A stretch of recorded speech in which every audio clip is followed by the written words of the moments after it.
প্রিয় দর্শক, দেশ টিভির নিয়মিত আয়োজন দেশের কথা দশের কথায় স্বাগত জানাচ্ছি আপনাদেরকে। আমি নজরুল কবির। আপনারা জানেন যে এই অনুষ্ঠানে আমরা সমকালীন বিভিন্ন বিষয় নিয়ে কথা বলে থাকি। গতকাল ছিল 15ই আগস্ট, জাতীয় শোক দিবস। আজ সেই 15ই আগস্টকে কেন্দ্র করে বাংলাদেশ আওয়ামী লীগের আলোচনা সভায় প্রধানমন্ত্রী শেখ হাসিনা কথা বলেছেন। তিনি আজ তার বক্তৃতায় বলেছেন যে বাংলাদেশের বঙ্গবন্ধু শেখ মুজিবুর রহমানকে হত্যাকাণ্ড শুধুমাত্র কতিপয় খুনিরাই হত্যাকাণ্ড ঘটিয়েছে এমনটি নয়। তিনি দাবি করেছেন যে বঙ্গবন্ধুকে হত্যার পটভূমি তৈরি করা হয়েছিল এবং সেটি ৭২ সাল থেকেই শুরু করা হয়েছিল। এই অভিযোগটি প্রধানমন্ত্রী অন্যান্য সময় অনেকটা অস্পষ্ট ইঙ্গিতে বললেও আজকে সরাসরি তুলেছেন। অর্থাৎ ৭২ সাল থেকেই বঙ্গবন্ধুকে হত্যা করার এবং বঙ্গবন্ধুর সরকারের বিরুদ্ধে প্রচার প্রপাগান্ডা করার একটি ক্ষেত্র প্রস্তুত করা হয়েছিল। সেই সব বিষয় নিয়েই আজ আমরা আমাদের অনুষ্ঠানে আলোচনা করার জন্য আলোচনার শিরোনাম ঠিক করেছি 15 আগস্ট ষড়যন্ত্র যোগ। এই বিষয়ে আলোচনা করার জন্য আজ আমাদের সঙ্গে তিনজন অতিথি যুক্ত রয়েছেন। আমাদের সঙ্গে রয়েছেন রাজনীতি বিশ্লেষক, সাংবাদিক ও কলামিস্ট অজয় দাশগুপ্ত। সঙ্গে রয়েছেন রাজনীতি বিশ্লেষক, সাংবাদিক ও কলামিস্ট সোহরাব হাসান এবং রয়েছেন অনলাইন অ্যাক্টিভিস্ট লেখক মারুফ রসুল। আপনাদের তিনজনকে স্বাগত জানাচ্ছি দেশের কথা দশের কথা। জোরে বলতে হবে, একটু জোরে বলতে হবে নজরুল কবির সাহেব, সঞ্চালক সাহেব, জোরে বলতে হবে। নিশ্চয়ই জোরে বলবো। আবার অজয়দা, আপনি শুনতে পাচ্ছেন কিনা? 15ই আগস্ট ষড়যন্ত্র যোগ হচ্ছে আমাদের আজকের সংবাদ শিরোনাম। সেই জায়গা থেকে আজকে আমরা আলোচনা যেটি করতে চাই যে প্রধানমন্ত্রী আজ তার আওয়ামী লীগের জনসভার যে আলোচনা, সেই আলোচনায় বেশ কয়েকটি প্রসঙ্গ উত্থাপন করেছেন। আগে আকারে ইঙ্গিতে বলল, এবার সরাসরি বলেছেন যে বঙ্গবন্ধু হত্যাকাণ্ডের পটভূমি তৈরি করা হয়েছিল, ষড়যন্ত্র শুরু হয়েছিল ৭২ সাল থেকেই। প্রধানমন্ত্রীর এই বক্তব্যকে কেন্দ্র করে আপনার মন্তব্য জানতে চাচ্ছি।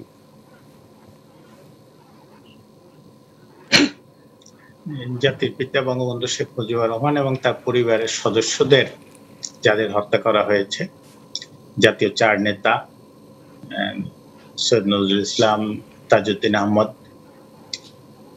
মনসুর আলী এবং কামরুজ্জামান, তাদের স্মৃতির প্রতি শ্রদ্ধা জানাচ্ছি। কোনো সন্দেহ নেই যে ৭২ সালে বাংলাদেশের স্বাধীনতার বিরুদ্ধে তো ৭২ কেন ৭১-ই চক্রান্ত হয়েছে, বাংলাদেশের ভেতরে হয়েছে। আমরা যে জামাত ইসলামকে এখনো রাজনীতি করার অধিকার দিচ্ছি, তাদের সেই একই নামের সংগ্রাম পত্রিকা বাংলাদেশে চালানোর অনুমতি দিয়েছি। তাদের যা সরকারে মন্ত্রিত্ব করতে দিয়েছি, তারা ৭১-এ যা বলেছে পরবর্তী বছরগুলোতেও তাই বলেছে। কাজেই মানে ষড়যন্ত্রটা ৭১ সালে শুরুর দিকে বা ৭০ সালের শেষ দিকে বাংলাদেশে ১ কোটি টন চাল গম উৎপাদন হতো। মুক্তিযুদ্ধের সময় এটা প্রায় অর্ধেকে নেমে আসে, উৎপাদন বন্ধ, বিঘ্নিত হয়। ৭২ সালে বঙ্গবন্ধু তার বক্তৃতায় বলছে যে আমার চাল উৎপাদন হয় যা, তার চেয়ে বেশি নাকি ৬০ লাখ টন চাল নাকি ভারতে চোরাচালান হয়ে গেছে। মানে প্রচারটা মৌলানা ভাসানী, আমরা যাকে মানে সামনে রেখে অনেক বড় বড় কথা বলি আর কি, যে মুজিবের অবদান কেন, তার চেয়েও বেশি অবদান আমাদের স্বাধীনতার জন্য, কারণ উনি ৫৭ সালে আসসালামু আলাইকুম বলছিলেন। তার পত্রিকা হক কথা যুক্তরাষ্ট্রের সঙ্গে মিলে এই চক্রান্তগুলো তো চালিয়েছে। জাসদ গঠিত হলো প্রকৃত, আমরা বলি অক্টোবরে জাসদ, কিন্তু প্রকৃতপক্ষে তো মে মাসেই তারা ছাত্র সংগঠন, ২০ মে ডাকসু ইলেকশন হয়েছে ৭২-এ, ছাত্রলীগের একটা বড় অংশকে বের করে নিয়ে উগ্র হটকারী বিপ্লবী স্লোগান নিয়ে তারা শুরু করে দিল এই তৎপরতাগুলো। আপনি এই যে মহিউদ্দিন সাহেবের বক্তৃতা, বই প্রকাশ করেছে প্রথম আলো, বলছে যে জুলফিকার আলী ভুট্টো সিরাজ শিকদারকে টাকা দিয়েছে, মানে বইতেই আছে আর কি। কিন্তু আমরা এগুলোকে গ্লোরিফাই করার মতো লোকের অভাব হয় না। জাসদ ধরেন এই 15ই আগস্টের পরে বঙ্গভবনে গিয়ে জাসদ নেতারা আসম আব্দুর রব, মেজর জলিল, তারা দাবি করেছে যে আওয়ামী বাকশালী ছাড়া সবাইকে রাজনৈতিক অধিকার দিতে হবে। মানে ষড়যন্ত্রটা ধরেন এই জেনারেল ওসমানী মুক্তিযুদ্ধের প্রধান সেনাপতি ছিলেন, ব্যারিস্টার মনির হোসেন, তারা বঙ্গবন্ধু বাকশাল করতেছে, বাকশাল করা মানে গণতন্ত্র নাই, বাকশাল করা মানে সংবাদপত্রের স্বাধীনতা নাই, বাকশাল করা মানে রাজতন্ত্রের পথে মুজিব এগিয়েছেন, রফসাই নিয়াবাতকে প্রধানমন্ত্রী করবেন, শেখ মনিকে দলের সেক্রেটারি করবেন, শেখ জামালকে সেনাবাহিনীর প্রধান করবেন, এই তো প্রচার আর কি। 15 আগস্টের পরে কি দেখা গেল?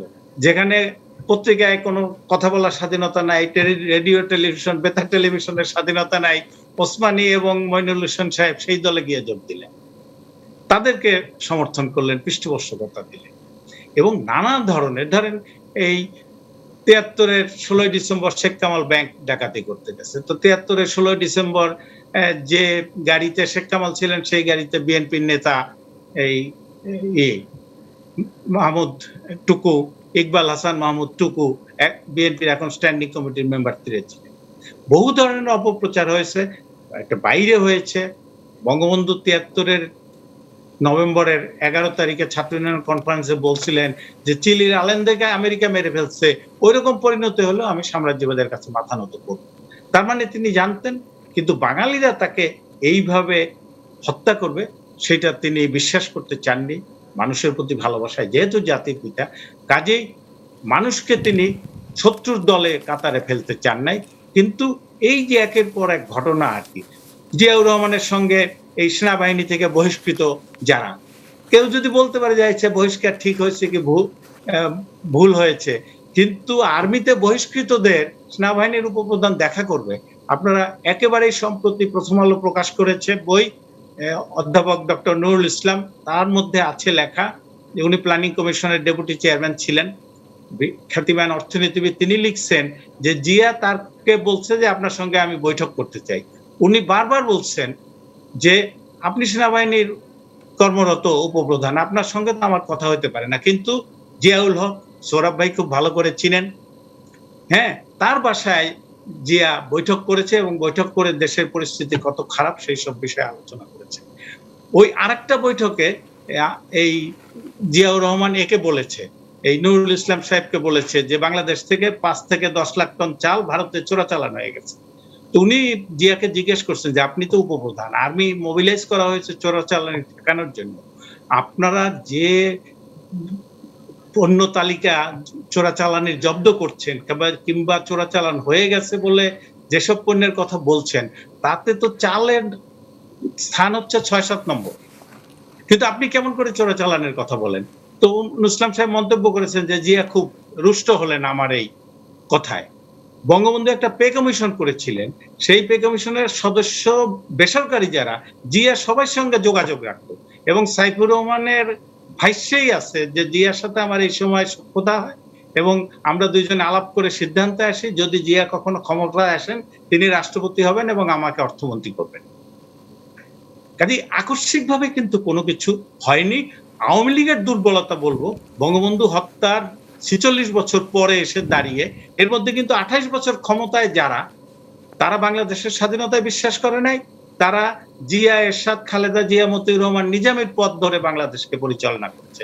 কাজেই 46 বছরের 28 বছর তারা, বাকি যে সময়টা তার মধ্যে কিন্তু একটা না বঙ্গবন্ধু কন্যা শেখ হাসিনা ক্ষমতায়। এখন কিন্তু তাদের দায়িত্ব হবে, আজকে যেটা দিয়ে শুরু করলেন আপনি, এইটা নিয়ে চুপচাপ বসে থাকার, বা আমি ঠিকাদারিতে ব্যস্ত, কাজেই বঙ্গবন্ধু হত্যার পেছনে যারা ষড়যন্ত্র করছে তাদেরকে খুঁজে বের করার সময় আমার নাই, আমার এই ব্যবসাটা করে নেই আগে, আমার এই করোনা মোকাবিলার ওষুধের ব্যবসাটা আগে করে নেই, তারপরে দেখা যাবে বঙ্গবন্ধু হত্যাকাণ্ডের পিছনে যারা একেবারে ঘোষিত চক্রান্ত করেছে, বহু ডকুমেন্ট আছে। বঙ্গবন্ধু হত্যার মামলায় যেসব বক্তব্য উপস্থাপন করা হয়েছে, দলিল উপস্থাপন করা আছে, সেখানেই কিন্তু সবকিছু আছে। খুব বেশি যে কাজ করতে হবে তা না, কিন্তু অনুরোধ করব দয়া করে এই কাজে একটু সময় দেন, ব্যবসা বাণিজ্য এগুলো একটু কমিয়ে দেন, দেশের মঙ্গল হবে তাতে। অনেক ধন্যবাদ অজয় দাশগুপ্ত, আপনার কাছে আবারও আসবো। সোহরাব হাসান, আপনার দৃষ্টি আকর্ষণ করতে চাই, আজকে প্রধানমন্ত্রী শেখ হাসিনা তার বক্তৃতার এক অংশে এমনটিও বলেছেন, আমি যদি কোট করি, যে আমি আরও অনেক ঘটনা জানি, কিন্তু আমি শুধু আগে হত্যার বিচার করাটা খুবই জরুরি ছিল, সেটা করেছি। ধীরে ধীরে একদিন যার কারা জড়িত সেটাও বের হবে এবং সেদিনও খুব বেশি দূরে নয়। কোটেশন শেষ। এই প্রসঙ্গে একটু ছোট করে মনে করিয়ে দিতে চাই যে গত সপ্তাহেই আইনমন্ত্রী আবার বলেছেন যে জাতীয় আন্তর্জাতিকভাবে কারা এই বঙ্গবন্ধু হত্যার ষড়যন্ত্রের সঙ্গে যুক্ত তার জন্য খুব শীঘ্রই একটি কমিশন গঠন করা হবে, অর্থাৎ মহামারী শেষ হলে পরেই সেই কমিশনের কাঠামো রূপরেখা ঘোষণা করা হবে বলে আইনমন্ত্রী ইতিমধ্যেই জানিয়েছেন। আপনার মন্তব্য আশা করতে চাই এই প্রেক্ষাপটে। ধন্যবাদ। তার আগে আইনমন্ত্রী গত বছরও কিন্তু একই কথা বলেছিলেন। তখন সিদ্ধান্ত বলেননি, করা উচিত বলেছিলেন। করা উচিত শুধু তা না, গত বছরও আইনমন্ত্রী আনিসুল হক তার মন্ত্রণালয়ে একটি ওয়েবিনারে আইন কমিশনের যে চেয়ারম্যান তার উপস্থিতিতে বলেছিলেন একটি কমিশন গঠন করতে হবে এবং তার শর্তাবলী নির্ধারণ করারও পরামর্শ দিয়েছিলেন আইন কমিশন এবং মন্ত্রণালয়ের কর্মকর্তাদের। কিন্তু আমরা গত এক বছরে কিন্তু এর কোনো কার্যক্রম দেখিনি। আজকেও যেহেতু 15ই আগস্টকে সামনে রেখে আওয়ামী লীগের নেতারা মন্ত্রীরা এসব কথা বলছেন, তারা যদি সত্যি এটি উপলব্ধি করতে চান এবং এটি দেশবাসীকে জানাতে চান, তাহলে কমিশন করাটাই হচ্ছে তাদের জন্য তাদের জন্য সবচেয়ে উপযুক্ত কাজ। এখন আরেকটি কথা হচ্ছে যে আমরা যদি কমিশন গঠন হচ্ছে সত্য অনুসন্ধানের জন্য। বঙ্গবন্ধু হত্যার যারা সরাসরি হত্যাকাণ্ডে জড়িত ছিল তাদের বিচার হয়েছে, এর পিছনে কারা ছিল, এর নেপথ্যে কারা ছিল, কারা পটভূমি তৈরি করেছে, এটি বের করার জন্য যদি আমরা কমিশন গঠন করি বা সরকার কমিশন গঠন করে, তাহলে কমিশনের উপরই দায়িত্ব ছেড়ে দেওয়া উচিত যে সত্য অনুসন্ধানের। এখন যদি আমরা কেউ আগেই বলে দেওয়া হয় যে অমুকে জড়িত, অমুকে ষড়যন্ত্র করেছে, অমুকে ষড়যন্ত্রের পিছনে ছিল, তাহলে কিন্তু অন্যরকম। তাহলে হবে যে সরকার এটি বের করতে চায় এবং সেজন্য একটি কমিশন করেছে, কিন্তু কমিশন করতে হবে যে সত্য অনুসন্ধানের জন্য। এবং সত্যটা কি খুব লুকোছাপা আছে জনাব সুরাব হাসান? না, লুকোছাপা না, প্রমাণ। এটা তো প্রমাণের বিষয়। যেমন কোনো বইয়ে কারো নাম আছে, আবার অন্য বইয়ে অন্যের নাম আছে। এবং প্রকৃত ঘটনা হলো 46 বছরে বঙ্গবন্ধু হত্যার পর কোনো অনুসন্ধান হয়নি আমাদের এখানে। বঙ্গবন্ধু হত্যা মামলায় কিছু তথ্য উপাত্ত বেরিয়ে আসছে। আমাদের দুটি বই হচ্ছে এই যত অভিযোগ, পাল্টা অভিযোগ, কাউকে অভিযুক্ত করা, কাউকে সহযোগী করা, ষড়যন্ত্র করে, সেটা হচ্ছে অ্যান্থনি মাসকারেনাসের লিগাসি অফ ব্লাড এবং লরেন্স লিপসুজের আনফিনিশড রেভলিউশন। দুটো বইয়ের উদ্দেশ্য ভিন্ন, দুটো বইয়ের প্রেক্ষাপট ভিন্ন এবং দুটো বইয়ের ব্যাখ্যাও ভিন্ন। আর সুতরাং এই বই দুটি কিন্তু আমরা বাংলাদেশের কোনো ইতিহাসবিদ, কোনো সাংবাদিক, কোনো গবেষক এ নিয়ে কোনো গবেষণা করেন। মানে শুধু এই বিষয়ে গবেষণা হয়নি, কিন্তু অজয় দাশগুপ্ত কিছুক্ষণ আগে যেরকম উল্লেখ করছিলেন, কিন্তু অনেকে বললাম যে বই, আমি তো বললাম বইয়ে যেমন ধরেন অ্যান্থনি মাসকারেনাস বলছেন যে কর্নেল ফারুক, তখন মেজর ফারুক, তৎকালীন উপপ্রধান সেনাপ্রধানের সাথে দেখা করেছেন এবং তিনি বলছেন আমরা সিনিয়র অফিসার, আমরা এটা কিছু করতে পারি না, তোমরা যে জুনিয়র পারো। এবং তার এডিসি কে বলে দিয়েছেন যাতে ভবিষ্যতে আমার সাথে কখনো দেখা করতে না পারে। এটা হচ্ছে মাসকারেনাসের ভাষ্য। আবার মইনুল ইসলাম চৌধুরী বলছেন, মেজর জেনারেল, তিনি বলছেন যে জিয়া রহমান দেখাই করেন। এখন দেখুন, এর কেউ কিন্তু বেঁচে নাই এখন। অ্যান্থনি মাসকারেনাস বেঁচে নেই, মইনুল হোসেন চৌধুরী বেঁচে নেই এবং কর্নেল ফারুক তো মৃত্যুদণ্ড হয়েছে। আমি বলছি যে সত্য উদ্ঘাটনের জন্য তাহলে পারস্পরিক তথ্য উপাত্ত, এর পটভূমি সবগুলো বের করতে হবে। অজয়দা যে যাদের নাম বললেন তারা কোনো না কোনো ভাবে বঙ্গবন্ধুর বিরোধিতা করছে। এখন একটা হচ্ছে রাজনৈতিক বিরোধিতা, আরেকটি হচ্ছে পরিস্থিতি এমন দিকে নিয়ে যাওয়া যে একটা প্রেক্ষাপট তৈরি করা, যেটি হচ্ছে যে আওয়ামী লীগের যে দুর্বলতা, আওয়ামী লীগের সাধারণ সম্পাদক একটি কথা বলছেন, সে সময় আওয়ামী লীগের যে নেতারা ছিলেন তারা কি করেছেন, তারা কেন প্রতিরোধ করতে পারলেন না, সেটিরও অনুসন্ধান হওয়া উচিত, সেটিও খুঁজে বের করা উচিত। এবং প্রধানমন্ত্রী শেখ হাসিনাও কিন্তু একাধিকবার কথা বলেছেন। এবং আপনি দেখুন, এত বড় দল, এত সংগঠন, এত নেতাকর্মী, তারা এই কয়জন কুচক্রী এবং কয়জন ঘাতকের বিরুদ্ধে একটি কথা বলতে পারলো না। এবং তারা 83 দিন, অন্য বিষয়ে যদি বাধা দেয়, 83 দিন একেবারেই হেসে খেলে দেশ শাসন করলো। প্রশ্ন হচ্ছে, এবং সেনাবাহিনীর ভিতরে এবং সেনাবাহিনীর বাইরে কারা ষড়যন্ত্র করেছে, কারা পটভূমি তৈরি করেছে, এটি বের করা উচিত। আমরা যদি অনুসন্ধান চাই, আমরা যদি সত্য বের করতে চাই, তাহলে সেই কমিশনের উপরই পুরো বিষয়টি ছেড়ে দেওয়া উচিত। তখন আওয়ামী লীগের আজকে যে মন্ত্রীরা বলছেন, নেতারা বলছেন, তারা তথ্য প্রমাণ হিসাবে সেই কমিশনের কাছে সেগুলো জমা দেবে। এর বিপরীতে যদি থাকে তারাও জমা দেবে। কমিশন এটি বিচার বিশ্লেষণ করে বের করবে সত্যিই কে জড়িত ছিল, কে জড়িত ছিল না। না হলে এটি শুধু রাজনৈতিক বিতর্কের মধ্যে রাখলে সত্য বের হবে না। অনেক ধন্যবাদ, অনেক ধন্যবাদ। একটি কথা কি বলতে পারি? জি জি, অজয় দা, আপনার কাছে একটু ফিরবো। আমাদের একেবারেই তরুণ, আমি একটি ছোট একটা কথা বলবো। সোহরাব ভাইয়ের কথায় মনে হতে পারে, অনেক সময় বলে না বিচারাধীন মামলা, এই ব্যাপারে কিছু বলা যাবে না। একটা কমিশন করে তার হাতে দিলে খুনি এবং খুনিদের দোষরা কিন্তু খুব সন্তুষ্ট থাকবে যে এই বিষয়ে আর কোনো আলোচনা হবে না যতদিন কমিশনের রিপোর্ট না হবে। We are now in same position. 46 বছরে তো কমিশনই হয়নি, আর যতদিন এটা কমিশন গঠন করতে সমস্যা কি? কমিশন গঠন করে তারপর কথাগুলোই বলুক, তারপরে তাদের হাতেই দেখ। মানে কমিশন গঠন করলাম না, আমি বলছি রাজনৈতিক বক্তৃতা বিবৃতি আর কমিশন গঠন দুটি আলাদা বিষয়। অনেক ধন্যবাদ। কিন্তু বাংলাদেশে আমাদের কমিশন গঠনের এক্সপিরিয়েন্সও অতীতে খুব বেশি সুখকর নয়। 21 আগস্ট গ্রেনেড হত্যা মামলা নিয়ে একটি বিচার বিভাগীয় তদন্ত কমিশন হয়েছিল। বিচারপতি জয়নুল আবেদিনের রিপোর্টের গল্প আমরা জানি, সেই রিপোর্টটি কীরকম হয়েছিল। যাই হোক, আমি একটু তরুণ প্রজন্মের, একেবারে নির্মোহভাবে যারা আসলে এই দেশটাকে দেখতে পছন্দ করেন, বিশ্লেষণ করতে পছন্দ করেন, তেমনি একজন তরুণ লেখক, অনলাইন অ্যাক্টিভিস্ট মারুফ রসুল, আপনার কাছে আসতে চাই। আজকে আমি আবারও প্রধানমন্ত্রীর বক্তব্যে ফিরে যেতে চাই, কারণ আজকে প্রধানমন্ত্রী অনেকগুলো গুরুত্বপূর্ণ বিষয় তার বক্তৃতায় এনেছেন। তিনি আব্দুর রশিদ এবং সৈয়দ ফারুক রহমানের বিবিসি দেওয়া সাক্ষাৎকারে রেফারেন্স দিয়ে বলেছিলেন যে তাদের একটা চেষ্টা ছিল বঙ্গবন্ধু শেখ মুজিবকে জনগণের কাছ থেকে বিচ্ছিন্ন করার, সেইভাবে অনেক অপপ্রচার চালিয়েও তাকে জনগণের কাছ থেকে দূরে সরাতে পারে নাই বলে তারা এই হত্যাকাণ্ডটা ঘটিয়েছে। তিনি আরও উল্লেখ করেছেন আজকে যে সেই 1972 সাল থেকেই কিন্তু ষড়যন্ত্রের শুরু। মুক্তিযোদ্ধাদের মধ্যে বিভক্তি হলো, জাসদ সৃষ্টি হলো। যারা পাকিস্তানি হানাদার বাহিনীর দোসর, যারা বড় বড় নেতা ছিল, তারা তো পাকিস্তানি পাসপোর্ট নিয়ে অনেকেই চলে গেছে। যারা এদেশে ছিল তারা কোথায় গেল? তারা যেন হঠাৎ উধাও হয়ে গেল, তারা সব গিয়ে আন্ডারগ্রাউন্ড পার্টির সঙ্গে মিশে গেল। তিনি আরও বলছেন যে আর আমাদের দেশের সেই সময়ের পত্রপত্রিকা যদি পড়েন আপনারা, বেশিক্ষণ খোঁজার দরকার নাই, তখনকার বক্তব্যগুলো একটু খুঁজে বের করুন, অনেক খবর আপনাদের কাছে স্পষ্ট হয়ে যাবে। কারা লিখেছিল, কাদের খুশি করতে, কারাই হত্যাকাণ্ডের জন্য একটা অবস্থা তৈরি করেছিল, এই প্রশ্নগুলোও তিনি রেখেছেন। মারুফ রসুল, আপনার নির্মোহ মন্তব্য আশা করছি। অনেক ধন্যবাদ শ্রদ্ধেয় নজরুল কবির ভাই।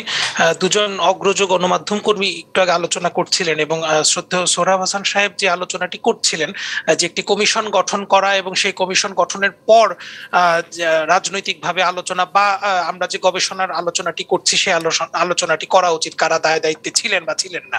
আমি একটু যদি স্মরণ করিয়ে দিতে চাই যে বঙ্গবন্ধু হত্যাকাণ্ড নিয়ে প্রথম একটি কমিশন কিন্তু একটি মার্ডার ইনকোয়ারি রিপোর্ট প্রকাশিত হয়েছিল, শ্যান ম্যাকব্রাইটের নেতৃত্বে কিন্তু গঠিত হয়েছিল এবং তার একটি রিপোর্টও প্রকাশিত হয়েছিল, বর্তমান মাননীয় প্রধানমন্ত্রী যেটির প্রিফেসটি লিখেছিলেন। তো সেখানে কিন্তু খুব সুস্পষ্টভাবে শুধুমাত্র 15ই আগস্টের হত্যাকাণ্ড নয়,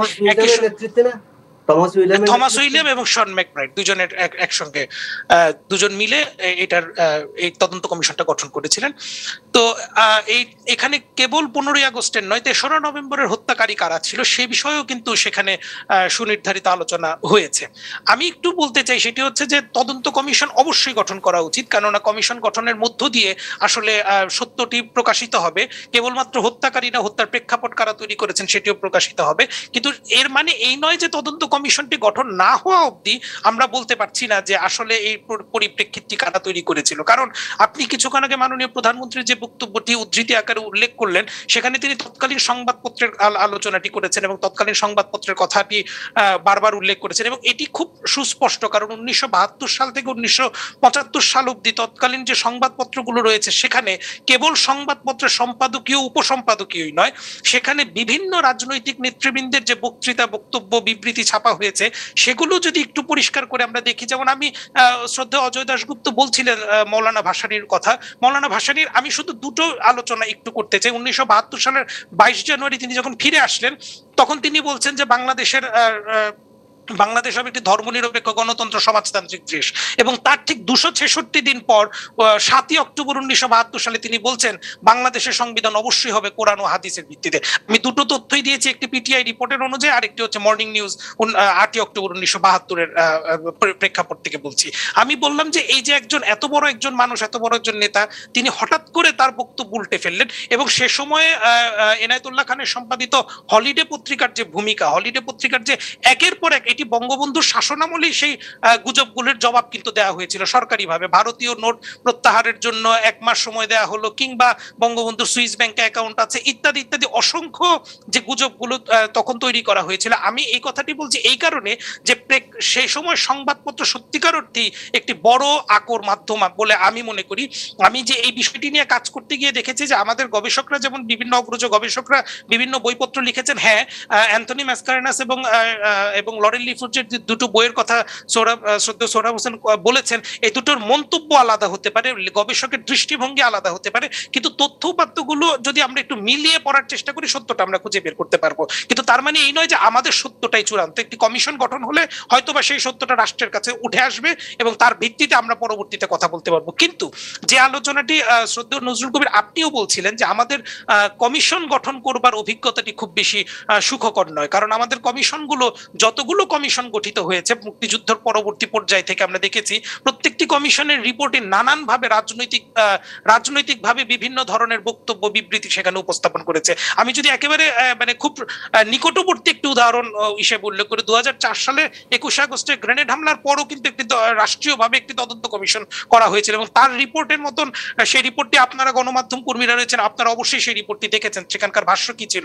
এবং 21 আগস্টে গ্রেনেড হামলার যে মামলার যে চার্জশিট ছিল বা মামলায় যে সাক্ষ্য বিবৃতি ছিল, সেই সাক্ষ্য বিবৃতির সাথে তার একেবারেই 180 ডিগ্রি ওলট পালট বক্তব্য আমরা সেখানে পাই। সুতরাং আমার মনে হয়েছে যে স্বাধীন গবেষকরা বা যারা অনুসন্ধিৎস গবেষকরা রয়েছেন, তারা যে খোঁজটা করেন, সেই খোঁজটাকে একেবারে ফেলে দেওয়া যায় না বা একেবারে সেটাকে উড়িয়ে দেবার মতন প্রেক্ষাপট আমার মনে হয় না তৈরি হয়েছে। কারণ সত্যিকার অর্থে যে এটি কেন তৈরি করা প্রয়োজন, এই কথাটি আমি একটু বলে শেষ করতে চাই। সেটি হচ্ছে, যেই প্রেক্ষাপটের আলোচনাটি আজকে মাননীয় প্রধানমন্ত্রী তার বক্তব্য উল্লেখ করেছেন, সেই প্রেক্ষাপটটি কিন্তু এখনো চলমান আছে।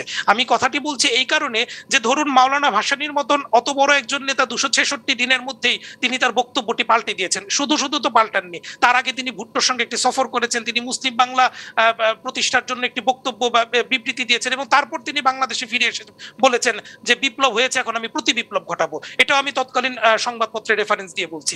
তা আমার বক্তব্যটি হচ্ছে, সে সময়ের প্রশাসন কিভাবে তৈরি হয়েছিল, সামরিক এবং বেসামরিক প্রশাসন। আজকে আমরা খুব সরলভাবে একটি কথা বলি যে কয়েকজন বিপদগামী সেনা কর্মকর্তা, এই কথাটি খুবই সরল এবং খুবই সরলীকরণ বলে আমরা এটি বলি, কিন্তু এর পেছনে প্রশাসনগুলো রয়েছে। এই প্রশাসনটা কিভাবে আমরা মানে খুঁজে বের করতে পারি, যদি 16ই আগস্ট 1971 সালের সকালবেলা থেকে আমরা দেখি, বাংলাদেশের রাষ্ট্রীয় প্রচার মাধ্যম থেকে শুরু করে গণমাধ্যমের রিপোর্ট থেকে শুরু করে প্রত্যেকটি জায়গায় যদি আমরা দেখি কারা অধিষ্ঠিত ছিল, কারা কিভাবে লাভবান হয়েছে, তাহলে কিন্তু আমরা সুস্পষ্ট দিক নির্দেশনাগুলো পেয়ে যাব। এবং ছোট্ট একটি বিষয়, সেটি হচ্ছে যে সেই ষড়যন্ত্র যেগুলোর 1972 থেকে 75 সময় অবধি চলমান ছিল, সেই ষড়যন্ত্রগুলো এখনো যে চলমান নয়, এ কথাটি আমরা সুনিশ্চিতভাবে বলতে পারি না।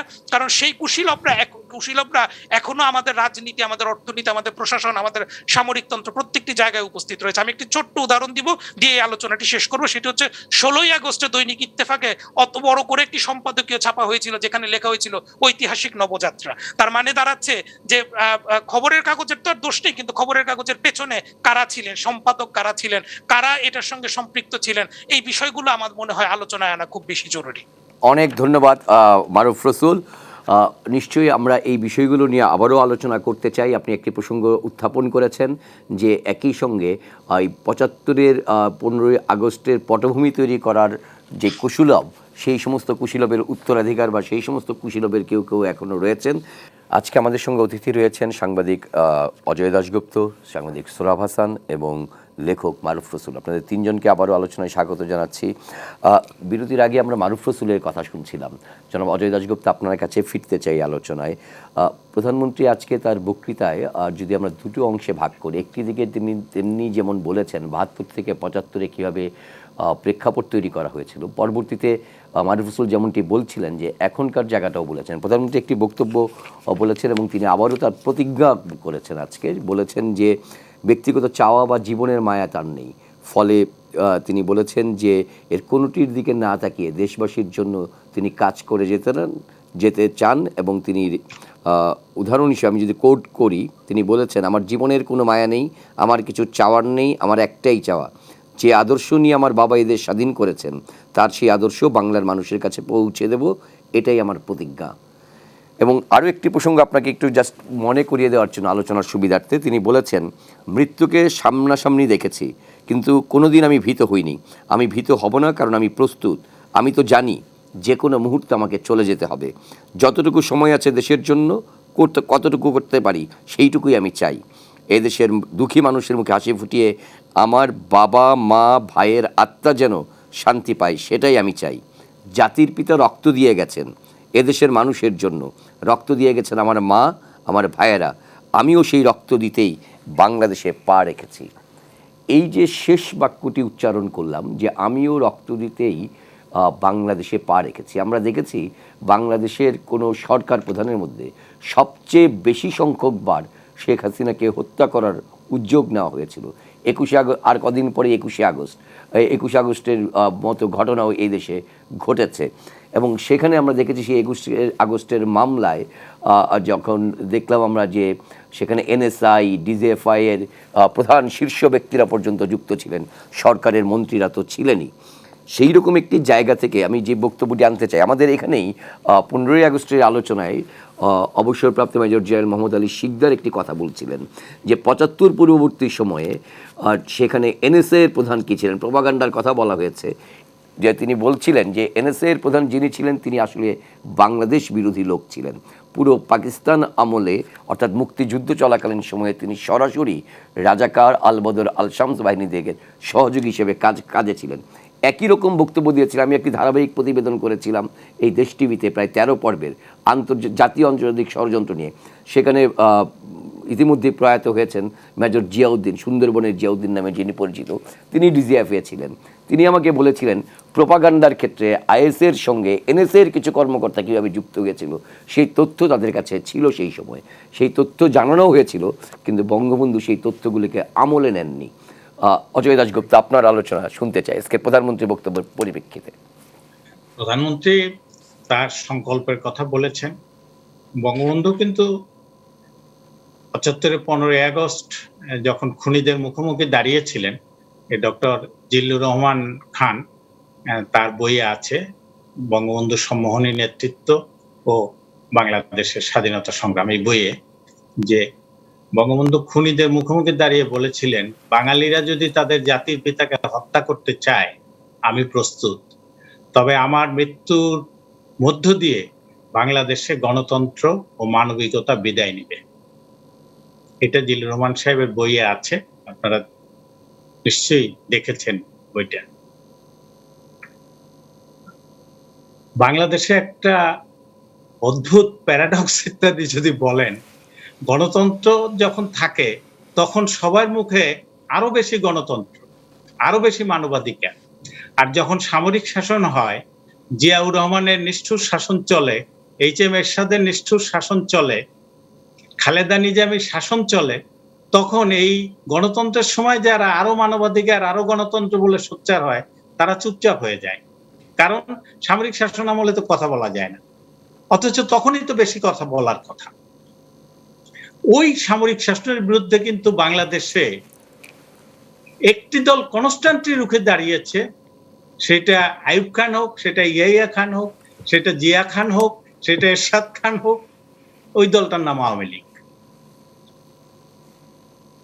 আজকে গতকালকে দেখেন 15 আগস্টে কোন সংবাদপত্রের মূল নিউজে কারা এই হত্যাকাণ্ডে জড়িত তাদের একজনেরও নাম নাই। একটা সাধারণ নিউজ আর কি, অন্য লেখাতে আছে কিন্তু সাধারণ নিউজ আর কি, তাই না? তাদের মধ্যে এইসব লেখকদের মধ্যে কেউ কেউ তো তালেবান আফগানিস্তান দখল করছে এইটা নিয়ে কথা বলার কিছু নাই, চুপচাপ থাকাই ভালো, এই কথাও বলেন আর কি ওইসব লেখকদের মধ্যে। যারা পুরো ঘটনাটাকে, এই যে দেখেন মাননীয় প্রধানমন্ত্রী এই কথাটা বলছেন, এই কথাটা বলার কথা না, কিন্তু শেখ মুজিব কিন্তু বাংলাদেশেও অবাধে চলাচল করতে চেয়েছিলেন। আমাকে রাশেদ খান মেনন একদিন বললেন যে গণভবন থেকে উনি 32 নম্বরে ফিরছেন, তো আমি রাস্তা দিয়ে রিক্সায় যাচ্ছি, ওনার গাড়িটা যাচ্ছে একটু স্লো হলো, হঠাৎ করে ছাত্র জীবনে যেমন বলতেন দেখা হইলে কান মলে দিতেন নাকি, তো ওইরকম উনি হাত দেখাইলেন যে আমার কান মলে দিচ্ছে গাড়ি থেকে, বলে যে আমার পাশ দিয়ে খুব স্লো করে চলে গেলেন আর কি। এইটা কিন্তু চেয়েছিল, কিন্তু কারা পাইল না?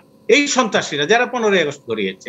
কাদের কারণে পারা গেল না? যে এনায়েতুল্লাহ খান হলিডে লিড নিউজ করেছিল 65 মিলিয়ন কোলাবরেটর, মানে কি 75 মিলিয়ন লোক ছিল, 10 মিলিয়ন ভারতে গেছে, যাদের বেশিরভাগ হিন্দু, বাকি 65 মিলিয়ন 6,50,00,000 আমরা সবাই হলাম দালাল। এইটা আওয়ামী লীগ বলছে। এই হলো উস্কানিমূলক খবর।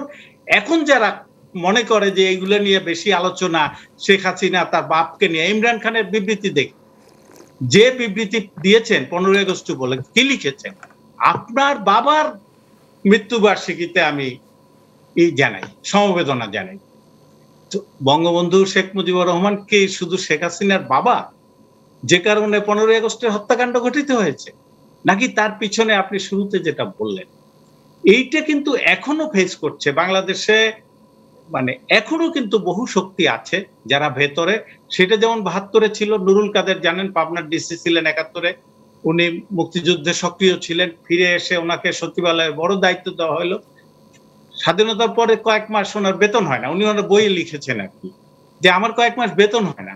তো কেন বেতন হয় না? খোঁজ নিয়ে জানা গেল যেই লোক ওই যে এই সরকারের যে অডিট অফিস টফিস ইত্যাদি, সেই লোক অডিট আপত্তি দিছে যে নুরুল কাদের সাহেব 71-এ পাবনার ডিসি হিসেবে যে মানে পদত্যাগ করছেন, সেইটার কোনো ডকুমেন্ট পাই না বলে ওনার বেতনের কাগজপত্র ঠিক করা যায় না।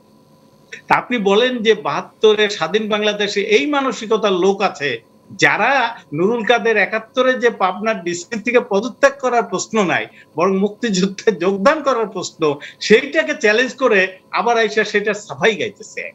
এবং এই অপশক্তির সাফাই গাওয়া, তাদের বই প্রকাশ করা, তাদেরকে গ্লোরিফাই করা, এই অপচেষ্টা যেমন আছে, তেমনি প্রশাসনের ভেতরে একজন পাওয়া গেছিল শেখ হাসিনা 96 ক্ষমতায় আসার পরে, তিনি সচিব ছিলেন, তিনি হঠাৎ বললেন যে আমি 21 বছর বঙ্গবন্ধুর একটা ছবি একটা এই ইসের ট্রাঙ্কের ডালার ভিতরে লুকিয়ে রেখে দিয়েছিলাম, এখন আমি মাননীয় প্রধানমন্ত্রীকে সেই ছবিটা দিতে চাই, 21 বছর আমি ওইভাবে লুকিয়ে রাখছি।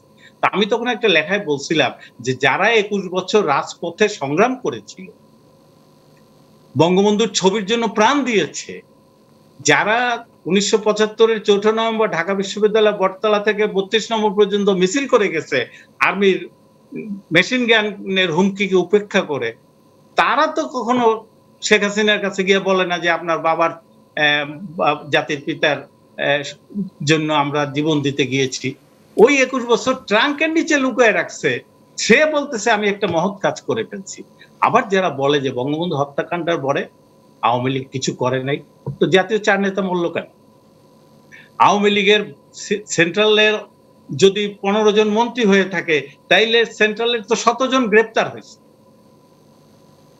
হাজার হাজার নেতাকর্মী গ্রেপ্তার হয়েছে সারা দেশে। জিয়াউর রহমান যাদেরকে ফাঁসির, বিশ্বজিৎ নন্দীর ফাঁসির হুকুম হয়েছে, কেন? এই জায়গাগুলো কিন্তু দেখতে হবে। এখনো এই ষড়যন্ত্রটা আছে। আমি মনে করি যে যারা, আমি বলছি যে 72 এই যে ঠাডা মালিককে বলতে 71-এর গভর্নর, আপনারা জানেন তার যখন বিচার হয় আইনজীবী কে দাঁড়িয়েছিল তার পক্ষে?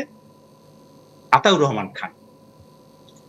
তার মামলা নিয়ে তাকে মুক্তি দেওয়ার জন্য ব্রিটিশ গভর্নমেন্টের ভেতরে থেকে এমপিরা পর্যন্ত তদবির করছে। এবং কামাল হোসেনের একজন সিনিয়র, কামাল হোসেন যখন লন্ডনে ছিলেন তার পড়াশোনার সময়, তখন তার সিনিয়র ছিলেন সেই লোক এই যে ঠেডা মালিকের যাতে বিচার না হয় সেই জন্য এই আইনজীবী হিসাবে ভূমিকা রেখেছেন এবং তিনি কামাল হোসেনকে প্রভাবিত করার জন্য চেষ্টা করেছেন যাতে এই বিচারটা না হয়। সেটা ৭২ আপনি যে বললেন, এখনো কিন্তু এই বিষয়গুলো, আর আওয়ামী লীগের আবার বলি আমি, দুর্বল জায়গাটা হচ্ছে এইখানে, এত ত্যাগের দল কিন্তু এই যে একাডেমিক কাজগুলো, অপপ্রচার চলে, মিথ্যাচার চলে, গণতন্ত্রের সময় শত ফুল ফুটে তাদের মুখ দিয়ে, আর সামরিক শাসনের সময় চুপচাপ বসে থাকে। সেইটা যে গণতন্ত্রের সময় যারা এই যে তথ্য প্রযুক্তির এত বিকাশ ঘটেছে বাংলাদেশে, সেইটার সুযোগ নিয়ে যারা মিথ্যাচার করে, নোংরামি করে, একটা মিথ্যা খবর একটা পত্রিকায় ছাপে, তার পিছনে সেইটাকে জাস্টিফাই করার জন্য শত মন্তব্য যারা ছাপে, এই তথ্য প্রযুক্তিকে অপব্যবহার করতেছে যারা, কিন্তু তারা নিজেরা বিজ্ঞানকে মানে না, সেই শক্তির ব্যাপারেও আজকে কিন্তু সতর্ক হওয়ার সুযোগ এসেছে বলে আমি মনে করি। ধন্যবাদ অজয় দাশগুপ্ত। জনাব সোহরাব হাসান, আপনার বক্তব্য প্রত্যাশা করছি। আজকে প্রধানমন্ত্রী তার নিজের জীবনেরও যে ঝুঁকি আছে সেটি আরও একবার ইঙ্গিত দিয়ে বলেছেন। তারপরও তিনি বলেছেন যে বঙ্গবন্ধুর যেই স্বপ্নের বাংলাদেশ, এই স্বপ্নের বাংলাদেশ গড়া থেকে তিনি পিছপা হবেন না। না, প্রধানমন্ত্রীর বক্তব্যের আবেগ প্রত্যয় দুটোই আছে এবং তিনি ৮১ সালে বাংলাদেশে আসার পর থেকেই ঝড় ঝঞ্ঝা, বিপদ, শঙ্কার মধ্য দিয়ে রাজনীতির পথে এগিয়েছেন এবং তিনি ৪ বারের প্রধানমন্ত্রী হয়েছেন এবং তার যে প্রত্যয়, বঙ্গবন্ধু হত্যার বীজ, তার প্রত্যয়ের কারণে বঙ্গবন্ধু হত্যার বিচার হয়েছে, যুদ্ধাপরাধের বিচার হয়েছে, কিন্তু তার দল সেরকম এগোচ্ছে কিনা, যেটা অজয় দাশগুপ্তের কথায়ও আসলো। মারুফ রসুল একটি কথা, খুব গুরুত্বপূর্ণ কথা বলেছেন যে বিচার বিভাগীয় যে তদন্ত কমিশন, আমাদের এখানে যার অভিজ্ঞতা খুব সুখকর নয়, বিশেষ করে ২১শে আগস্টের গ্রেনেড হামলার পর ওই তৎকালীন সরকার যে কমিশন করেছিল, সেই কমিশন সত্যকে আড়াল করতে চেয়েছিল, মানুষকে বিভ্রান্ত করতে চেয়েছিল, মানুষ বিশ্বাস করেনি। আবার যে কোনো সরকার যদি সত্যি সত্য উদ্ঘাটন করতে চায়, সত্যি বিচার করতে চায়, সেটা কিন্তু মানুষ অস্বীকার করে না, বরং মানুষ সমর্থন করে। বঙ্গবন্ধু হত্যার বিচার অনেকেই বলেছিলেন বিশেষ আদালতে করা, দ্রুত বিশেষ আদালতে করা, কিন্তু প্রধানমন্ত্রী কিন্তু বিশেষ আদালতে সেই বিচার করেননি। প্রচলিত আদালতে বিচার করেছেন, প্রচলিত আইনে বিচার করেছেন, তাতে দীর্ঘসূত্রতা হয়েছে, অনেক বছর লেগেছে, কিন্তু এই বিচার নিয়ে কেউ প্রশ্ন করতে পারেনি।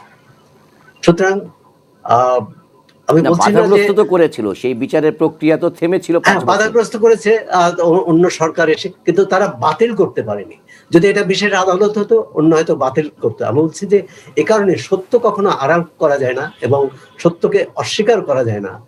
হয়তো কিছু সময় মানুষের মধ্যে বিভ্রান্তি তৈরি করা যায়।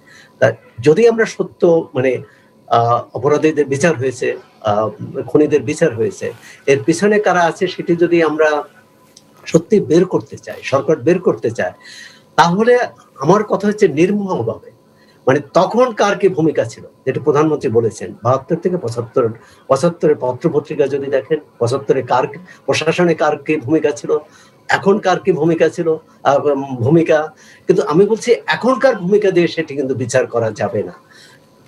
তার কারণ হচ্ছে তখন আওয়ামী লীগের ভিতরে যে দুর্বলতা, যেটি অজয় দাশগুপ্ত বললেন, যে তখনকার এই আওয়ামী লীগ ছাত্রলীগে তো শফিউল আলম প্রধান ছিলেন, ওবায়দুর রহমান ছিলেন, শাহ মুয়াজ্জেম ছিলেন, তাহের উদ্দিন ঠাকুর ছিলেন। তারা দলের ভেতরে যদি ষড়যন্ত্রকারীরা থেকে থাকে এবং বেশ ভালোভাবেই থেকেছিল এবং বেশ সক্রিয়ভাবে থেকেছিল এবং সেই কাজটি করতে পেরেছে, তাহলে আমি বলছি যে বাইরের শত্রুদের অবশ্যই আমরা চিহ্নিত করব, কিন্তু ভেতরের শত্রুদের বাদ দিয়ে নয়। প্রশাসনে তখনও দুর্বলতা ছিল, এখন দুর্বলতা থাকলে কিন্তু যে আশঙ্কা করা হচ্ছে সেটি হতে পারে, কিন্তু এখন তথ্য প্রযুক্তি নানা রকম এবং এখনকার প্রশাসন অনেক বেশি বিন্যস্ত মনে করি, সুশৃঙ্খল মনে করি এবং শক্তিশালীও। সুতরাং আবার এরকম ষড়যন্ত্র করবে এবং তখনকার প্রেক্ষাপট, আন্তর্জাতিক প্রেক্ষাপট, যেমন বাংলাদেশের মুক্তিযুদ্ধে যারা বিরোধিতা করেছিল তাদের সক্রিয়তা, খুনিরা বারবার তাদের কাছে গিয়েছে, তাদের সহায়তা চেয়েছে। এখন কিন্তু সেই পরিবেশ নেই। সুতরাং আমি মনে করি যে এইরকম অনুকূল পরিবেশেই সত্য অনুসন্ধান সম্ভব, আর যেটি দক্ষিণ আফ্রিকায় ম্যান্ডেলা করেছিলেন। ম্যান্ডেলা যে সত্য অনুসন্ধান, ট্রুথ অ্যান্ড রিকনসিলিয়েশন কমিশন, এবং সত্য অনুসন্ধানের উদ্দেশ্য কি? যদি সত্য প্রকাশ করা এবং সত্যের মাধ্যমে দেশের জনগোষ্ঠীকে একত্র করা। বঙ্গবন্ধু এই ক্ষেত্রে আপনাকে একটু থামিয়ে জিজ্ঞেস করতে চাই, বঙ্গবন্ধু তো সেই রকম একটি কনসেপশন থেকেই নেলসন ম্যান্ডেলার বহু আগে তিনি 4টি ক্যাটাগরির অপরাধ বাদে সকলকে সাধারণ ক্ষমা ঘোষণা করেছিলেন, কিন্তু সেটাকে তো দুর্বলতা হিসেবে দেখা হলো পরবর্তীতে, এবং যার জন্য বঙ্গবন্ধুকে সেটা দুর্বলতা হিসেবে দেখা হলো। যারা দেখতে চেয়েছে সেটা কিন্তু দুর্বলতা না, দুর্বলতা বরং ভেতরে যারা ছিল, যারা মুক্তিযোদ্ধার নামে ছিল, তারা বেশি ক্ষতি করেছে বলে মনে করি। এর অর্থ না যে রাজাকাররা কোনো ক্ষতি করেনি, অবশ্যই করেছে। আর কমিশন, মারুফ রাসেল যেটা বললেন যে কমিশন গঠনের আগে বলা যাবে না, তা না। আমি বলছি যে কমিশন যারা গঠন করবে তারা যদি আগেই চিহ্নিত করেন যে অমুকে অপরাধী, তখন কমিশন নিয়ে প্রশ্ন ওঠে। আর যদি অবশ্যই রাজনৈতিক বক্তৃতা দেওয়া যাবে, অবশ্যই রাজনৈতিক তথ্য প্রমাণও হাজির করা যাবে। বলছি কমিশন গঠন করাটা জরুরি। আর সেটি অনেকদিন ধরেই কিন্তু শোনা যাচ্ছে। গত বছর আইনমন্ত্রী বলেছেন, এর আগেও বলেছেন, অন্য মন্ত্রীরাও বলেছেন, হয়নি।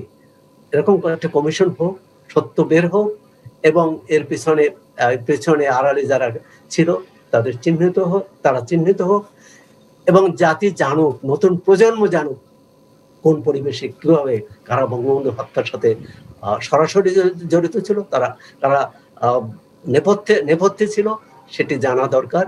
কারণ ভবিষ্যৎ সমৃদ্ধ এবং প্রগতির পথে বাংলাদেশকে এগিয়ে নেওয়ার জন্য। একই সঙ্গে আরেকটি কথা কিন্তু প্রধানমন্ত্রী বলেছেন, বঙ্গবন্ধুর স্বপ্নের যে বাংলাদেশ, সেই স্বপ্নের বাংলাদেশ থেকে কিন্তু আজকে আওয়ামী লীগ 12 বছর একসঙ্গে একটানা ক্ষমতায়, তারপর কিন্তু বঙ্গবন্ধুর স্বপ্নের বাংলাদেশে আমরা আছি এটি বলা যাবে না। কারণ বঙ্গবন্ধুর অনেক নীতি থেকে আমরা সরে এসেছি। এটির পিছনে যে কোনো যুক্তি দেখতে পারে, কিন্তু সরে এসেছি, এই সত্যটাও স্বীকার করতে হবে। অনেক ধন্যবাদ। যেই কথাটি সোহরাব হাসান যে জায়গাটায় শেষ করলেন, সেই জায়গাটাই আবার প্রধানমন্ত্রীর একটি বক্তব্যকে উদ্ধৃত করে মারুফ রসুল আপনার কাছে আসতে চাই। বঙ্গবন্ধুর সোনার বাংলা গড়ার ব্রত হিসেবে তিনি যেই জায়গাগুলো আজকে চিহ্নিত করেছেন, বাংলাদেশের মানুষের ভাগ্য পরিবর্তন করা, তাদের ক্ষুধা দারিদ্র্য থেকে মুক্তি দেওয়া, তাদের জীবনটা উন্নত করা, প্রত্যেকের ঘরে আলো জ্বালা, তাদের শিক্ষার ব্যবস্থা, খাদ্যের ব্যবস্থা বা চিকিৎসার ব্যবস্থা, সেটা যখন পুরোপুরি করতে পারবো, আমি মনে করব এই হত্যার প্রকৃত প্রতিশোধ সেই দিনই আমরা নিতে পারবো। জনাব মারুফ রসুল, আপনার বক্তব্য। জি, ধন্যবাদ। আমি যে আলোচনাটি আপনি করছিলেন, যে মাননীয় প্রধানমন্ত্রীর বক্তব্য উদ্ধৃত করে তিনি বঙ্গবন্ধুর স্বপ্নের যে বড় একটি ক্যানভাস, সেই ক্যানভাসটিকে তিনি একজন প্রধানমন্ত্রী হিসেবে, নির্বাহী বিভাগের একজন প্রধান হিসেবে তিনি বিষয়টিকে তার যে নির্বাহী দায়িত্ব সেই জায়গা থেকে তিনি বিষয়টি দেখেছেন। এবং হয়তো বক্তৃতা দেওয়ার সময় আমরা যেমন অনেক বিষয়কে ছোট করে আনি, তার সঙ্গে একটা ইত্যাদি যোগ করে হয়তো এরকম একটি জায়গা থেকে বলেছেন। কারণ আমি মনে করি শুধু অবকাঠামোগত অর্থনৈতিক, খাদ্যশস্য, চিকিৎসা বা মৌলিক অধিকারের সুনিশ্চয়তার মধ্য দিয়েই বঙ্গবন্ধুর স্বপ্নের বাংলাদেশ প্রতিষ্ঠা করা কেবলমাত্র সম্ভব নয়, এর সঙ্গে আরো কিছু সম্পৃক্ততা রয়েছে। যেমন ধর্মনিরপেক্ষতা একটি অত্যন্ত গুরুত্বপূর্ণ বিষয়, বৈষম্যহীন অর্থনীতি একটি অত্যন্ত গুরুত্বপূর্ণ বিষয়, এবং তার সঙ্গে এই বিষয়টিও জড়িত করা প্রয়োজন যে বাংলাদেশের মুক্তিযুদ্ধের ইতিহাস নিয়ে 1975-এর পরবর্তী সময় থেকে যে দীর্ঘ সময় বিকৃত ইতিহাস তৈরি করা হয়েছে, সেই ইতিহাস কিন্তু কয়েকটি প্রজন্ম তৈরি করেছে। আমি নিজে সেই বিভ্রান্তিকর ইতিহাসের একজন শিকার। সুতরাং সেই প্রজন্মগুলোর যে মানসিকতা, যে সেই প্রজন্মগুলোর মধ্যে যে এক ধরনের বিভ্রান্তি মনোবৃত্তি তৈরি হয়েছে, সেখান থেকে বের করে আনবার জন্য বা পরবর্তী প্রজন্মের জন্য সেই বিষয়টিকে যাতে আর না ঘটে, সেই বিষয়গুলো দেখা কিন্তু খুব জরুরি। কারণ আমরা তো বাংলাদেশে এরকমও দেখেছি, এতটা দুঃখজনক ঘটনা আমরা বাংলাদেশে দেখেছি যে আমাদের মুক্তিযুদ্ধের উপপ্রধান তিনি যে গ্রন্থটি লিখেছিলেন 1971-এর ভেতরে বাহিরে, সেটি প্রকাশ করবার 5 বছর পর তিনি জাতির সামনে তার মতন একজন মানুষ, তাকে ক্ষমা প্রার্থনা করতে হয়েছে, তিনি বিভ্রান্তিকর তথ্য দিয়েছেন এই মর্মে। সুতরাং আমার মনে হয় যে এই বিষয়গুলো খুব সচেতন ভাবে আমাদের সামনে আনা উচিত, যে যাতে ইতিহাস বিকৃতি না ঘটে, যাতে বাংলাদেশে প্রত্যেকটি নাগরিক, তিনি ধর্ম, বর্ণ, জাতি, পেশার নির্বিশেষে প্রত্যেকটি নাগরিক যেন তার সমমর্যাদাটি পেতে পারেন। কারণ আমরা বাংলাদেশে যেভাবে সনাতন ধর্মাবলম্বী, বৌদ্ধ ধর্মাবলম্বী বা খ্রিস্টান ধর্মাবলম্বী মানুষদের উপরে নির্যাতন দেখি, তাতে আমাদের মনে হয় না যে আমরা বঙ্গবন্ধুর স্বপ্নে সোনার বাংলার পথে খুব বেশি দূর এগুতে পেরেছি। কারণ এই বিষয়গুলো আমাদের সামনে জরুরিভাবে আনা প্রয়োজন। কারণ বঙ্গবন্ধু বৈষম্যহীনতায় বিশ্বাস করতেন। বঙ্গবন্ধু বিশ্বাস করতেন যে তিনি যে জাতীয়তাবাদী বিশ্বাস করতেন, সে জাতীয়তাবাদ একটি ইনক্লুসিভ জাতীয়তাবাদ, একটি সকলকে নিয়ে সে জাতীয়তাবাদ গড়ে উঠেছিল। সেখানে আপনি চাকমা ভাষাকে বা চাকমাদেরকে তার ভূমি থেকে উচ্ছেদ করবেন, সাঁওতালদেরকে তার ভূমি থেকে উচ্ছেদ করবেন, তার মধ্য দিয়ে আপনি একটা আগ্রাসন ধর্মী বাংলাদেশ আসলে গঠন করতে পারেন। সুতরাং শিক্ষা, চিকিৎসা সবকিছু হওয়ার পরেও আমাদের বাংলাদেশের একটি বৌদ্ধিক জায়গা রয়েছে, একটি বোধের জায়গা রয়েছে, একটি মননের জায়গা রয়েছে। সেই মননের জায়গাটিও পরিশীলিত করা খুব প্রয়োজন বলে আমি মনে করি। অনেক ধন্যবাদ মারুফ রসুল। আমাদের সময় একেবারেই প্রায় শেষের দিকে, শেষ এক লাইন করে মন্তব্য নিব অজয়দা। আজকে যেই 15ই আগস্টকে কেন্দ্র করে যেই ষড়যন্ত্রের যোগের কথা বললেন, এবং যে একটি সমন্বিত ইতিহাসের জায়গায় যেতে চাই আমরা, এবং বঙ্গবন্ধুরই হত্যাকাণ্ডের সঙ্গে যেটি সোহরাব হাসান বারবার করে উল্লেখ করছিলেন যে আওয়ামী লীগের ভেতর থেকেও যদি কেউ থেকে থাকে, সেই সত্ত্বেও তো আওয়ামী লীগের পক্ষ থেকে বা সরকারের পক্ষ থেকে সেই সত্য প্রকাশেও সাহসী হওয়া প্রয়োজন বলে আপনি মনে করেন কিনা, শেষ মন্তব্য হিসেবে আপনার কাছে জানতে চাই। আওয়ামী লীগকে তো অবশ্যই স্বাধীনতা সংগ্রামের দল যদি হয়, তার বহু দায় আছে। শত্রুতা করবে, শত্রুর পক্ষে গণমাধ্যম থাকবে বা আর আজকাল তো আধুনিক তথ্য প্রযুক্তি, তারা তার অপব্যবহার করতেছে যথেচ্ছভাবে, এবং সেইটা তো তাকে মোকাবেলা করতেই হবে। দল হিসেবে যদি বলি, আওয়ামী লীগ বা মুক্তি সংগ্রামের স্বাধীনতা তার পক্ষে, বঙ্গবন্ধু কন্যা যেমন বলেছেন যে জামাত কয়েকজন পাকিস্তানে পালায় গেছে, কয়েকজন সৌদি আরবে পালায় গেছে, বাকিরা কোথায় গেল? এটা তো 72ই অনুসন্ধান করার কথা ছিল। আজকে আমি ঢাকা বিশ্ববিদ্যালয়ে মুক্তিযোদ্ধা কতজন ছিল, ঢাকা বিশ্ববিদ্যালয়ের ছাত্র বা প্রাক্তন ছাত্র সশস্ত্র মুক্তিযুদ্ধে অংশ নিয়েছে, গেজেটভুক্ত কতজন আছে, এইটার একটা অনুসন্ধান আমি চালাচ্ছি। আমাকে বিশ্ববিদ্যালয়ের একটি সত্যি বললো যে 67 জনের নাম আছে। আমি বললাম যে কারা করেছিল? জিয়া ক্ষমতায় থাকার সময় একটা সংগঠন করেছিল, তারা এই 67 জনের তালিকা করেছে। আমি বললাম যে বঙ্গবন্ধুর নাম আছে ওখানে, শেখ কামালের নাম আছে ওখানে, তোফায়েল আহমদ আসমর, আব্দুর রবের নাম আছে ওখানে, অজয় দেশগুপ্তের নাম আছে ওখানে? বলে না, এইসব নাম তো নেই। অর্থাৎ ওই সময় যে ধান্দাবাজ গোষ্ঠী, কাজে এদের ব্যাপারে সতর্ক থাকতে হবে। কিন্তু আওয়ামী লীগকে যুগোপযোগী এই যে 2041 সালের উন্নত বিশ্বের সারিতে বাংলাদেশ, সেইখানে নিয়ে যাওয়ার জন্য রাজনৈতিক নেতৃত্ব, অর্থনৈতিক, শিক্ষা, সামাজিক খাতে, স্বাস্থ্য খাতে দূরদর্শিতা, এই নেতৃত্ব দলকে দিতে হলে অন্য যে রাজনৈতিক শক্তিগুলো আমাদের এখানে আছে, বিএনপি, জাতীয় পার্টি বা এই জাতীয় 71-এর আলবদরদের দল, জামাত ইসলাম, এরা এই বাংলাদেশ কখনো চায় না, তাদের কাছে কোনো কিছু প্রত্যাশা করা অনুচিত হবে। কিন্তু আওয়ামী লীগকে ওই নেতৃত্ব দেওয়ার উপযোগী হয়ে উঠতে হবে, যেমন 71 করেছে। একটা বাক্য শেষ করব, বঙ্গবন্ধু 70 সালে বলছিলেন যারা 60-এর দশকে আমার হয়ে সংগ্রাম করেছে, তার বাইরে এখন লক্ষ লক্ষ লোক আওয়ামী লীগে যোগ দিয়েছে। তারা কিন্তু 71-এ তাদের অনেকে মুক্তিযুদ্ধে যায়নি, সশস্ত্র লড়াইয়ে সামিল হয়নি। এখনো যারা 80-র দশকে শেখ হাসিনা যখন সংগ্রাম করেছেন, 91 থেকে 95 বা 96, 2006 থেকে 2006 পর্যন্ত এক থেকে যারা সংগ্রাম করেছে, তার বাইরেও নতুন লক্ষ লক্ষ লোক এসেছে আওয়ামী লীগে, যারা 2041-এর উন্নত গর্বিত বাংলাদেশ চায় না, কিন্তু তারা আওয়ামী লীগে আছে। অবশ্যই সতর্ক থাকতেন। অনেক ধন্যবাদ অজয় দাশগুপ্ত। জনাব সোহরাব হাসান, শেষ মন্তব্য আপনার।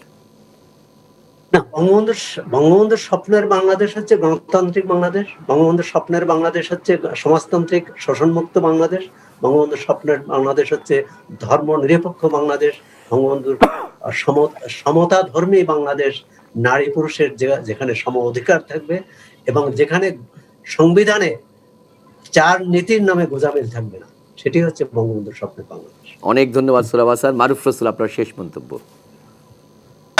আমি শ্রদ্ধেয় সোহরাব হাসান ওনার সঙ্গে একেবারেই একমত যে বাংলাদেশের যে দেশের সংবিধানে রাষ্ট্রধর্ম থাকে সেই দেশের সংবিধান বঙ্গবন্ধুর স্বপ্নের সোনার বাংলাদেশ আমি বলতে পারি না, কারণ রাষ্ট্রধর্মের কনসেপ্টই বঙ্গবন্ধুর রাজনৈতিক জীবনের রাজনৈতিক চিন্তাধারার তত্ত্বের মধ্যে ছিল না। সুতরাং এই বিষয়টি আমাদের লক্ষ্য রাখতে হবে, একটি ধর্মনিরপেক্ষ অসাম্প্রদায়িক মুক্তিযুদ্ধের চেতনার বাংলাদেশ গড়ে তুলবার জন্য আমরা যেন আমাদের সংগ্রামটি করতে পারি। অনেক ধন্যবাদ মারুফ রসুল, অনেক ধন্যবাদ জনাব সোহরাব হাসান এবং জনাব অজয় দাশগুপ্ত, আপনাদের তিনজনের প্রতি কৃতজ্ঞতা।